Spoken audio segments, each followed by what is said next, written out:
ప్రభువు నామమున అందరికీ శుభోదయం. ఈరోజు దేవుని వాగ్దానము ఏమనగా, రోమీయులకు రాసిన పత్రిక 6వ అధ్యాయము 23వ వచనము.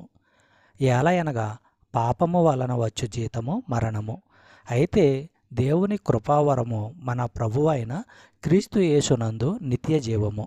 సహోదరి సహోదరులారా, పాపానికి బానిసలుగా ఉండడానికి, దేవునికి బానిసలుగా ఉండడానికి మధ్య గల వ్యత్యాసాన్ని ఈ వచనంలో అపోస్తులుడైన పౌలు తెలియజేస్తున్నాడు. పాపము తన బానిసలకు కూలి ఇస్తుంది, అది మరణము. దేవుని సన్నిధి నుంచి శాశ్వతంగా దూరమై ఉండడమే మరణం అంటే. దేవుడు తన బానిసలకు ఇచ్చేది ఒక ఉచిత కృపావరమే, అది శాశ్వత జీవము. ఎవరైనా దేవునికి బానిసగా ఎలా కాగలరు? తమ పాపాలకు పశ్చాత్తాపపడి క్రీస్తులో నమ్మకముంచడం ద్వారానే. విశ్వాసులంతా దేవుడు కొనుక్కున్న ఆస్తి. ఆయన్ను సేవించాలని వారందరికీ మనసు ఉంది.